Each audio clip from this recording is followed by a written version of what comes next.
Tahukah kamu, siapa Pangeran Pasundan pertama yang bergelar haji, dan ulama besar Arab mana yang membentuk karakter kepemimpinannya di Tanah Suci? Jauh sebelum ajaran Islam menyebar luas dan mengakar di wilayah Nusantara, ada seorang pangeran pewaris takhta dari kerajaan Galuh yang bernama Bratalegawa. Meskipun ia hidup bergelimang harta benda dan sangat dihormati sebagai bangsawan tingkat tinggi, relung hatinya selalu merasa kosong dan sunyi. Ia sering berdiri berjam-jam menatap deburan ombak lautan luas, menyadari dari lubuk jiwanya bahwa ada kebenaran sejati yang sedang menunggunya di seberang samudera sana. Pencarian makna hidup yang mendalam inilah yang akhirnya mendorong sang pangeran untuk berani meninggalkan segala kemewahan istana demi memulai sebuah perjalanan spiritual luar biasa yang akan mengubah jalannya sejarah Tanah Pasundan untuk selamanya.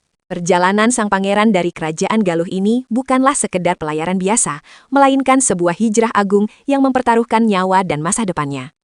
Melintasi ganasnya samudra yang tak bertepi, Bratalegawa rela menanggalkan semua gelar kebangsawanan, tahta kerajaan, dan zona nyamannya.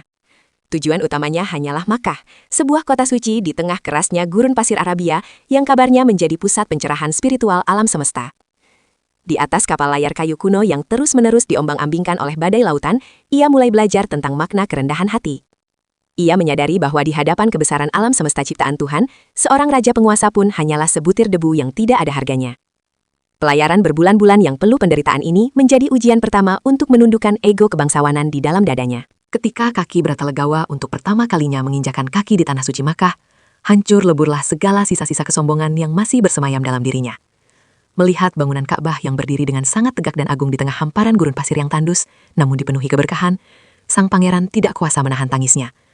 Air matanya tumpah terseduh-seduh, meratapi kelemahannya. Ia segera menanggalkan seluruh pakaian kebesaran kerajaannya dan menggantinya dengan 2 helai kain ihram putih yang sangat sederhana tanpa jahitan. Di tempat suci ini, ia menyadari sepenuhnya bahwa ia bukan lagi seorang pangeran yang harus disembah dan dihormati, melainkan hanyalah seorang hamba yang sangat fakir di hadapan keagungan Sang Pencipta.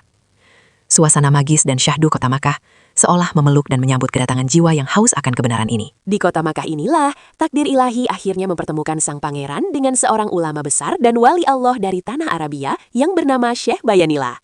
Pertemuan yang penuh berkah ini sama sekali bukanlah sebuah kebetulan, melainkan jawaban langsung dari langit atas doa-doa panjang sang pangeran selama bertahun-tahun pencariannya. Syekh Bayanillah dengan mata batinnya yang tajam mampu melihat ketulusan luar biasa di mata pemuda asing dari ujung timur dunia ini. Dengan tangan terbuka dan penuh kasih sayang, sang ulama menerimanya sebagai murid khusus. Sang Syekh tidak melihat Bratalegawa sebagai seorang bangsawan yang terhormat, melainkan murni sebagai sebuah wadah kosong yang siap diisi dengan samudra ilmu agama. Di bawah bimbingan intensif ulama karismatik ini, dimulailah proses pembentukan jiwa dan karakter sang pangeran. Proses belajar mengajar yang mendalam ini tidak hanya terjadi di dalam dinding-dinding masjid, tetapi juga seringkali dilakukan di alam terbuka yang sunyi. Di bawah hamparan bentangan langit malam gurun Arabia yang dingin dan dipenuhi oleh jutaan bintang yang bersinar terang, Syekh Bayanillah mengajarkan rahasia-rahasia tentang hakikat ketuhanan, kesabaran tanpa batas, dan makna kepemimpinan sejati dalam ajaran Islam. Sang Syekh mendidik Pangeran Pasundan ini untuk menghancurkan ego keduniawiannya berkeping-keping dan membangun kembali jiwanya di atas fondasi tauhid yang sangat kokoh. Hari demi hari berlalu, cahaya ilmu terus mengalir deras dari hati sang guru langsung ke dalam hati sang murid, menyucikan jiwa Bratalegawa dari segala sifat-sifat serakah duniawi yang selama ini telah membelenggu batinnya. Malam-malam yang dilalui oleh sang pangeran kini hanya dihabiskan dengan sujud-sujud yang panjang dan lirinangan air mata pertobatan. Ia semakin menyadari betapa sangat kecil dan tidak berdayanya manusia di hadapan kekuasaan yang maha agung. Sebuah transformasi emosional yang sangat dahsyat dan tak terbayangkan mulai terjadi di dalam relung jiwanya. Karakter yang keras, kaku, dan angkuh dari seorang mantan penguasa lokal kini telah luruh seutuhnya. Digantikan oleh kelembutan hati yang luar biasa, ketawadukan yang tulus, dan hikmah kebijaksanaan yang sangat mendalam.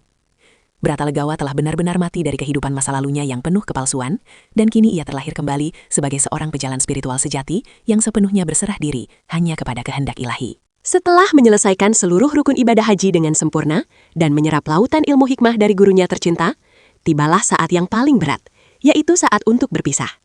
Atas segala dedikasi, ketekunan, dan kebersihan hatinya yang bersinar, ia mendapatkan penghormatan yang sangat agung.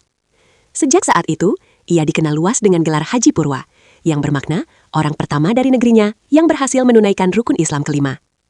Syekh Bayanillah melepaskan kepergian murid kesayangannya ini dengan untayan doa yang panjang dan tetesan air mata haru yang membasahi janggut putihnya. Sang guru besar berpesan dengan suara bergetar agar cahaya Islam yang kini telah menyala terang di hatinya dibawa pulang untuk menerangi seluruh pelosok Nusantara, terkhusus di Tanah Pasundan. Pada akhirnya, sejarah dan peradaban tidak boleh melupakan peran luar biasa di balik layar yang dimainkan oleh Syekh Zatu Kahfi. Beliau membuktikan kepada dunia bahwa penaklukan yang paling abadi bukanlah melalui ujung pedang, melainkan melalui penaklukan hati dan pikiran manusia dengan cahaya kebenaran. Tanpa bimbingan strategis dan visi jauh ke depan dari sang Syekh, Pangeran Cakrabuana mungkin hanya akan dicatat sebagai pangeran pelarian yang terlupakan zaman. Namun, di tangan arsitek peradaban yang tepat, sang pangeran mampu menulis ulang takdirnya, meletakkan fondasi kokoh bagi masa keemasan Islam di Nusantara.